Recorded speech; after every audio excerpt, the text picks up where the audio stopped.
What do America, bottle of water, Hawaii, Hillary Clinton, the Quran, Davos Seaworth from Game of Thrones, and the word what all have in common? They all use a fascinating little speech sound called the glottal stop.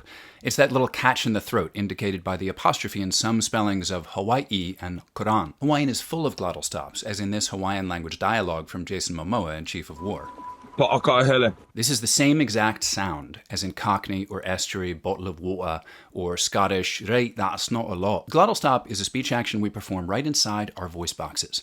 You know your vocal folds, what are sometimes called our vocal cords, the flexible little mucousy things inside your larynx that basically are your voice? When you bring them together and send air through them and make them vibrate, that's how you produce tone. You know how you make a P or a B sound by closing your lips and letting a little air pressure build up behind them and then letting that pressure explosively bust out past your lips? Pa, ba. That's a bilabial stop. A glottal stop is the same action performed right in here.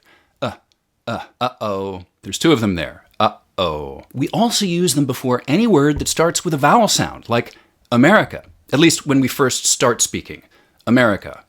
Avocado. We don't usually do it in the flow of connected speech, like when I say, all Americans eat avocados. But if we get emphatic, we bring those glottal stops back in. All Americans eat avocados. Okay, now for the sneakiest ones. These are the ones in Clinton and what, at least the way I just said them. This is when we use a glottal stop not to replace a T sound, like in bottle of water, but together with a T.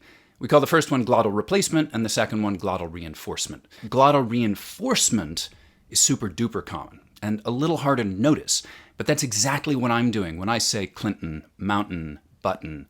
It's also what the vast majority of Americans do with final T sounds in words like what, it, that. Try it.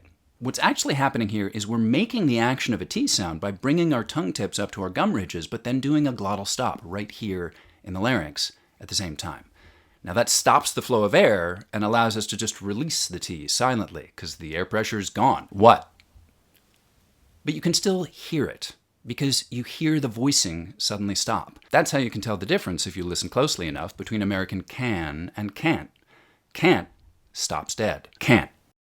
So what about Davos Seaworth? Well, Irish actor Liam Cunningham is doing a really good Geordie accent as Davos, mostly just because he could.